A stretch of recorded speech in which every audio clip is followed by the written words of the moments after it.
بسم الله الرحمن الرحيم الحمد لله والصلاة والسلام على رسول الله وعلى آله وصحبه ومن والاه ما بعد إن شاء الله عقيدة كل مسلم የምትለዋን ሪሳላ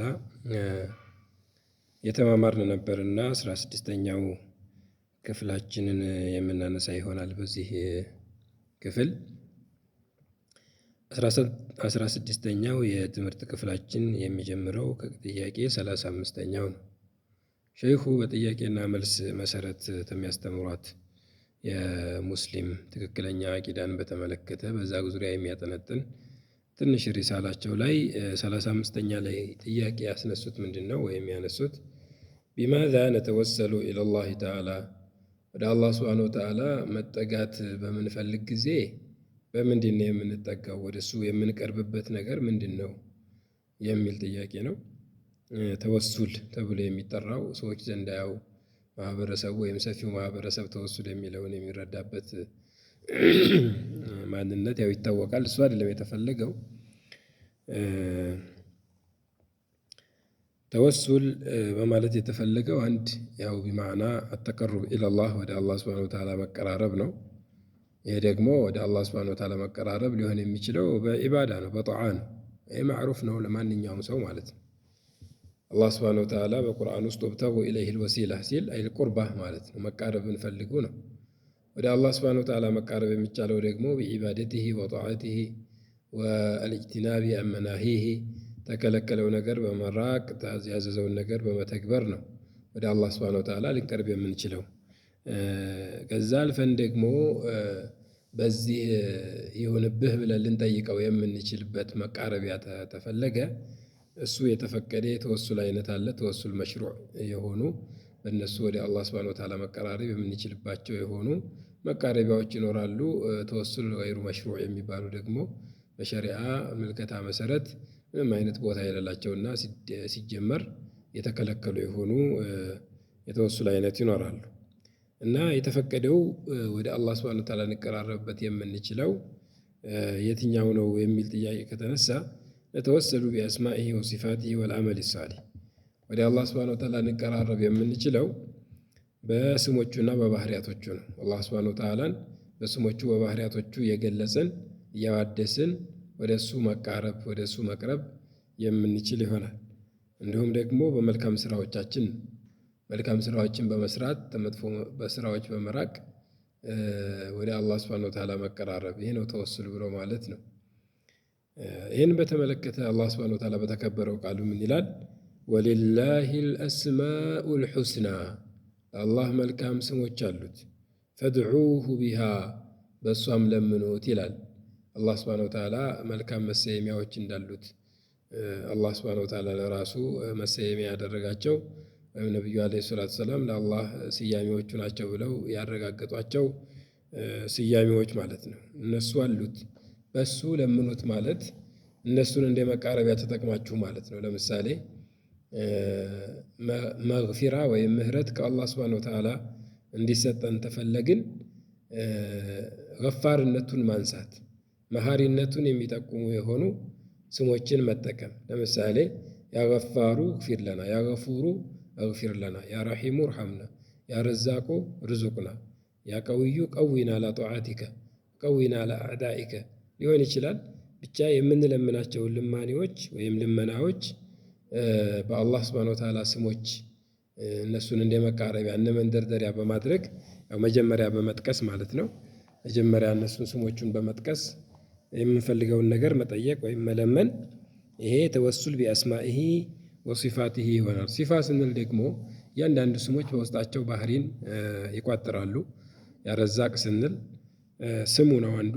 ተስም ባሻገር ደግሞ ራዚቅነት፣ ሰጭነት የሚባል ነገር፣ ሲሳይ መስጠት በሚባል ነገር የሚገለጽ መሆኑንም ይጠቁመናል ማለት ነው። ያ ረሒሙ ስንል ስሙ ከመሆኑ ባሻገር ረሕማ የምትባል መገለጫ እንዳለው ይጠቁማል ማለት ነው። ልክ እንደዚህ በስሞቹና በባህሪያቶቹ ወደ አላህ ሱብሓነሁ ወተዓላ መቀራረብ እንደምንችል። ሌላው ደግሞ በመልካም ስራዎቻችን በመልካም ስራዎች መቅረብ ሲባል ሁለት አይነት ፍች አለው። አንደኛው ፍቹ በመልካም ስራ መቅረብ ሲባል መልካም ስራ መስራት ማለት ነው። ያዘዘንን መስራት የከለከለንን መከልከል በመልካም ስራ የተገኘን የተላበስን መሆን ይሄ አንዱ መቃረብ ነው። ሁለተኛው መቃረብ ደግሞ የሰራናቸው የራሳችን መልካም ስራዎች ካሉ እነሱን እንደ መንደርደሪያ ማድረግ። ለምሳሌ ይሄ ስራ ላንተ ብዬ ሰርቼው ከሆነ ይህን ነገር በዚህ ስራ ምክንያት እንትን በልልኝ፣ ስጠኝ፣ አቅርብልኝ፣ አርቅልኝ ብለን የምንጠይቀው ጥያቄ ካለ ያንን የራሳችንን መልካም ስራ በማንሳት ልክ እነዛ ሶስቱ በር ወይም ጫካ ላይ እየሄዱ ባሉበት ዋሻ ውስጥ ገብተው የዋሻው በር ተዘግቶባቸው በቋጥኝ በወረደ ድንጋይ ማለት ነው ጭንቅ ውስጥ በነበሩበት ሰዓት ጌታቸውን የለመኑበት ይህንን ጭንቅ እንዲገለግላቸው ችግሩን እንዲያነሳላቸው ጌታቸውን የለመኑበት የሆነው ማንነትን ሐዲስ ላይ ታውቃላችሁ። በዛ መሰረት ሁላቸውም መልካም ስራዎቻቸውን በማንሳት ነበር። ይሄ መልካም ስራ የሰራነው ለአንተ ብለን ያንተን ውዴታ ፈልገን ከሆነ በሱ ይሁንብህ፣ በዛ በመልካም ስራችን እሱ እንዳማላጅ እሱ እንደመቃረቢያ ሆኖ ይሄንን ችግር ቀርፍልን፣ ይሄንን ችግር አስወግድልን ብለው መቃረቢያ ሊያደርጉት አደረጉት ማለት ነው መልካም ስራቸውን። እኛም መልካም ስራዎች ካሉን ያው አሉን ብለን የምንገምታቸው አሉ ማለት ነው። በእርግጥ እነዚህ ነገሮች መልካም ናቸው ብለን መወሰን ላንችል እንችላለን። እነዛም መልካም ስራዎች ምን ያክል የሚያጎድል ነገር ወይም ደግሞ ተነሙሉ ማንነቷ የሚያጠፋ ነገር ጠብቀናቸዋል አልጠበቅናቸውም የሚለው ነገር ከግንዛቤ ውስጥና ተጥያቄ ውስጥ በማስገባት ምናልባት መልካም ስራዎቻችን ናቸው አላህ ሱብሓነሁ ወተዓላ ዘንዳ ይጠቅሙናል፣ ያገለግሉናል ብለን ያሰብናቸው ታሉ ሐቂቃውን አላህ ሱብሓነሁ ወተዓላ ነው የሚያውቀው። በእነሱ ስራ ወደ አላህ ሱብሓነሁ ወተዓላ መቃረብ በዛ ስራ ይሁንብህ ብለን ልንጠይቀው ተምንፈራው ነገር ልንጠበቅ በሱ እንችላለን። ያው መቃረቢያ ማድረግ እንችላለን ማለት ነው። ስሞቹን ባህሪያቶቹንና የእኛን መልካም ስራዎቻችንን መቃረቢያ አድርገን መጠቀም እንችላለን ነው። ነቢዩም ዓለይሂ ሰላቱ ወሰላም ሐዲስ ላይ ኢማሙ አሕመድ ባስተላለፉት ሰሂህ የሆነ ሐዲስ ነው። አስአሉከ ቢኩሊ እስሚን ሁወ ለከ ሰመይተ ቢሂ ነፍሰከ፣ አስአሉከ ጠይቀሃለሁ አሉ። የሚጠይቁትን ነገር ያው ግልጽ አላደረጉም እዚህ ላይ። አስአሉከ ጠይቀሃለሁ፣ ምን ጠይቀሃለሁ? ብዙ ነገር ጠየቁት ማለት ነው። እውቀት ሊሆን ይችላል፣ ሀብት ሊሆን ይችላል። ብቻ ይህንን ሐዲስ ተጠቅመን ወይም ይህንን የነቢዩን ዓለይሂ ሰላቱ ወሰላም ዱዓ ተጠቅመን አስአሉከ ብለን አላህ ሱብሓነሁ ወተዓላን ስንጠይቅ ሸሪዓ የፈቀደውን የወደደውን ጥሩን ነገር ሁሉ እዚህ ውስጥ ማስገባት እንችላለን ማለት ነው። እና እዚህ ዱዓ ላይ አስአሉከ ጠይቀሃለሁ ቢኩሊ እስሚን በስም ሁሉ ሁወ ለከ ለአንተ የሆነ በሆነ ስም ሁሉ ሰመይተ ቢሂ ነፍሰከ ራስህን የሰየምክበት በሆነ ስም ሁሉ በማለት እና ሐዲሱ ረጅም ነው። ይህንን መናገራቸው በስምህ እጠይቀሃለሁ ሲሉ የአላህ ሱብሓነሁ ወተዓላን ስም እንደ መንደርደሪያ ወይም እንደ መቃረቢያ ተጠቅመው የሚፈልጉትን ነገር እየለመኑ እንደሆነ ያሳየናል ማለት ነው። ስለዚህ ይህንን ሐዲስና ይህን የቁርአን አንቀጽ መሰረት በማድረግ ልክ እንደዚህ ያሉና መሰል በሸሪዓ ተወሱል የምናደርግባቸው መሽሩዕ በሆኑት ወደ አላህ ሱብሓነሁ ወተዓላ መቀራረብን ብንፈልግባቸው ምንም ችግር የሌለውና እንዳውም የተወደደ የኢባዳ ክፍልም ተብሎ የሚቆጠር አንዱ ነው ማለት ነው። ኢንሻአላህ ጥያቄያችን ወደፊት ኪታባችን ወደፊት ይቀጥላል። 36ኛ ጥያቄ ሲነሳ አልይሕታጁ ዱዓኡ ሊዋሲጠቲ መክሉቂን፣ አላህ ሱብሓነሁ ወተዓላን የሚለምኑ ሰዎች አላህ ሱብሓነሁ ወተዓላን ሲለምኑ አላህን ለመለመን ሌላ ሰው መካከል ላይ ጣልቃ ማስገባት ያስፈልገዋልን? ጥያቄ ነው። ያስፈልገዋል? መልሱ ሊሆን የሚችለው ያው አያስፈልገውም ነው ማለት ነው። هل يحتاج الدعاء لواسطة مخلوق ዱዓ የሰው ጣልቃ ገብነትን ይጠይቃል ወይ ያስፈልገዋል ወይ የሚል ያ ዋሲጧ መክሉቅ የተባለው ሰው ሊሆን ይችላል፣ መላእክት ሊሆን ይችላል። መካከል ላይ ጣልቃ የምናስገባው በሱ በኩል ተንደርድረን ነው አላህ በኩል መልስ የሚሰጠንን መልስ የምንፈልገው ወይንስ ቀጥታ እሱን አላህ ሱብሓነሁ ወተዓላን በመለመንና በመጠየቅ ነው የሚለውን ያብራራል። ላ የሕታጁ ዱዓኡ ዱዓ ያስፈልገውም ሊዋሲጦቲ መክሉቅን ፍጡር መካከል ላይ በዳዒውና በመድዑው በተለማኙና በለማኙ መካከል ሌላ ፍጡር አንተ አደራዳሪ ወይም ደግሞ አቀራራቢ ዋሲጧ ወይም ጣልቃ የምናስገባው ሊኖር አይችልም፣ አያስፈልገውም ሲጀመር ማለት ነው። አላህ ሱብሓነሁ ወተዓላ ይህን እንደማያስፈልገው ሲናገር ወኢዛ ሰአለከ ዒባዲ ባሮቼ ስለ እኔ በጠየቅሁ ጊዜ አኒ ስለ እኔ በጠየቅሁ ጊዜ ፈኢኒ ቀሪቡን እኔ ቅርብ ነኝ፣ ኡጂቡ ዳዕወተ ዳዒ የለማኝን ልመና መልስ እሰጣለሁ፣ ኢዛ ደዓኒ በለመነኝ ጊዜ ይላል። ይህ የቁርአን አንቀጽ ብዙ ሰራኢሮችን ብዙ ማዕናዎችን ተውስጡ ማግኘት እንችላለን። አንደኛ ባሮች ነቢዩን ዓለይሂ ሰላቱ ወሰላም በጠየቁ ጊዜ ጠይቀውም ነበር በተጨባጭ ይላሉ። አቀሪቡን ረቡና ፈኑናጂሂ አም በዒዱን ፈኑናዲሂ ብለው ጠይቀው ነበረ። ጌታችን ሩቅ ነው፣ በድምፅ በትልቅ ድምፅ እንጥራው ያ አላህ ያ ረብ እያልን ድምፃችንን ከፍ አድርገን እንጥራ ወይንስ ቅርብ ነው እንመሳጠረው ቀስ ብለን በሹክሹክታና መለስ ባለ ድምፅ እንለምነው ብለው ጥያቄ አቅርበው ስለነበረ ለዚህ መልስ የሚሆን ባሮቼ ስለ እኔ ተጠየቁ፣ እኔ ቅርብ ነኝ አለ። እኔ ቅርብ ነኝ በሚልበት ጊዜ ላይ ፈኢኒ ቀሪቡን አለ፣ እኔ ቅርብ ነኝ። እንግዲህ በቁርአን ውስጥ ጥናት ሲደረግ ሱአል መጥቶ ስለ ጥያቄ የሚያነሱ አንቀጾች መጥተው መልሱ ላይ በላቸው የሚል ቁል የሚል ይመጣበታል። እዚህ ቦታ ላይ ብቻ ቁል የሚል ሳይመጣ ቀረ። ለምሳሌ ብናነሳ የስአሉነከ አኒል አሂለቲ አለ፣ ስለ ጨረቃው ይጠይቁሃል። ቁል ሂየ መዋቂቱ ሊናስ፣ ቁል ሂየ ቁል አያችሁ፣ ቁል አለ በላቸው ይላል። የስአሉነከ አኒል መሒድ፣ ስለ የወር አበባ ይጠይቁሃል። ቁል ሁወ አዘን ሲል በል እሱ ቆሻሻ ነው በላቸው። የስአሉነከ አኒል ጅባሊ ፈቁል የንሲፉሃ ረቢ ነስፋ ሲል ስለ ተራራዎች ይጠይቁሃል። ጌታዬ ማስወገድን ያስወግዳታል። የንሲፉሃ ረቢ ነስፋ በላቸው ብሎ ሲል ቁል የሚለው ጀዋቡ ላይ የጥያቄው የስአሉነከ መጥቶ መልሱ ላይ ቁል የሚል ሳይመጣ የቀረበት የሱአል ጉዳይ በቁርአን ውስጥ የለም። ይሄ ቦታ ብቻ ሲቀር እዚህ ቦታ ላይ ግን ኢዛ ሰአለከ ዒባዲ ባሮቼ ስለ እኔ በጠየቁ ጊዜ ፈቁል ኢኒ ቀሪቡን አላለም። ፈቁል ኢኒ ቀሪቡን አላለም፣ በላቸው አላለም። ለምንድን ነው ይሄን ያላለው ይላሉ ዑለማዎች ባህስ ሲያደርጉ ቅርብነቱን በዳዒው በለማኙና በተለማኙ መካከል ጣልቃ የሚገባ ፍጡር የማያስፈልግ መሆኑን ለጠሪው ወይም ደግሞ ለለማኙ ቅርብ መሆኑን ለመግለጽ ነው። ፈኢኒ ነው ያለው፣ ቀጥታ እኔ ያለ ማለት ነው፣ ፈቁል ሳይል።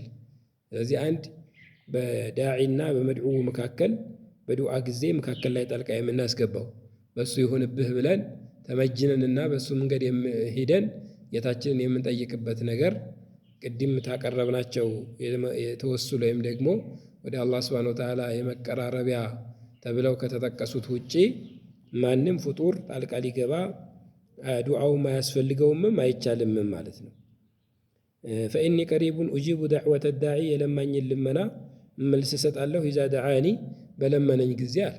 በለመነኝ ጊዜ መልሱ ልመናውን እሽለዋለሁ ብሎ ሲል አላህ ሱብሓነሁ ወተዓላ በነከሌ ጊዜ የመጣ ጊዜ ብሎ አልገደበም። በነከሌ በኩል የመጣ ጊዜ ብሎ አልገደበም። መካከል ላይ በእኔና በሱ መካከል እነከሌን መላኢካ ሊሆን ይችላል ነቢይ ጣልቃ ባስገባ ጊዜ ብሎ አልገደበም። ኢዛ ደዓኒ ኡጂቡ ዳዕወተ ዳዒ፣ የለማኝን ልመና መልስ እሰጣለሁ። አዳዒ ያ ልመናውን የሚለምነው አካል ማንም ይሁን ማን ማለቱ ነው። ማንም ይሁን ማን ጣልቃ አስገባም አላስገባም፣ ጣልቃ ማስገባት ሲጀመር አይቻልም።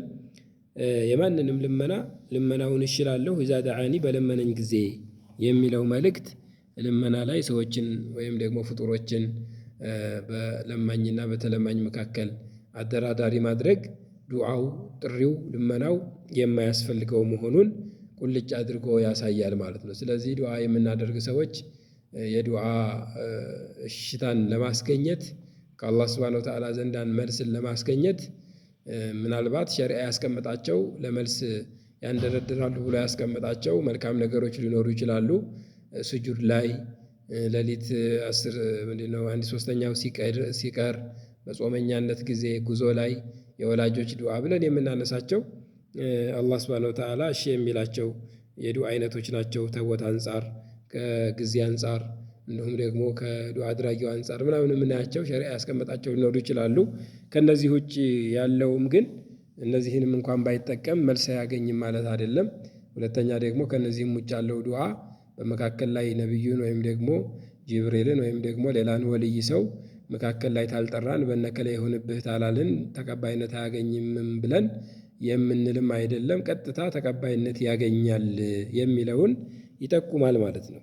ነቢዩም ዓለይሂ ሰላቱ ወሰላም በሐዲሳቸው ኢነኩም ተድዑነ ሰሚዐን ቀሪበን ወሁወ መዐኩም፣ እናንተ ዱዓ የምታደርጉት የምትለምኑት ሰሚዐን ሰሚ የሆነ ነው፣ ሲጠሩት የሚሰማ ቀሪበን ቅርብ የሆነ ነው፣ ሩቅ ያልሆነ ወሆ መዓኩም እሱ ከእናንተ ጋር ነው፣ ቢዕልሚሂ በእውቀቱ የስመዑኩም ወየራኩም ያያችኋልም ይሰማችኋልም። ረዋሁ ሙስሊም ሐዲስ ሙስሊም ዘግቦታልና እንዳውም ይህንን ያሉበት አጋጣሚ ሰዎች ጮህ እያሉ ጌታቸውን በሚለምኑ ጊዜ ኢዕቲዳእ ፊ ዱዓ ይባላል።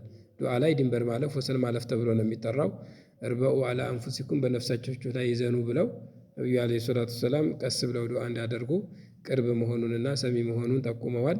ስለዚህ የዛሬው ትምህርት ክፍላችን ከ36ኛው ጥያቄዎችን በማጠናቀቅ ያልቃል ማለት ነው። 16ኛው የትምህርት ክፍላችን ሁለት ጥያቄዎችን ነው እዚህ ጋር ያየነው። ተቀራራቢ የሆኑ ማዕናቸው ተቀራራቢ የሆነ ነገሮች ናቸው የተነሱት። አንድ ወደ አላህ ሱብሓነሁ ወተዓላ እንቀራረብ የምንችልባቸው ነገሮች ተዳሰዋል። የእሱ ስሞች፣ የእሱ ባህሪያቶችና መልካም ስራዎቻችን እንደሆኑ። ሁለት ዱዓ በምናደርግ ጊዜ ሰዎችን መካከል ወይም ደግሞ መላኢኮችን መካከል ጣልቃ ማስገባት አያስፈልገውም። አላህ ሱብሓነሁ ወተዓላ ለእያንዳንዱ ዱዓ አድራጊ ቅርብ ነው፣ ምንም አይነት መታገዣ አያስፈልገውም የሚለውን አስረድቶናል። ወሰላሙ አለይኩም ወረሕመቱላሂ ወበረካቱ።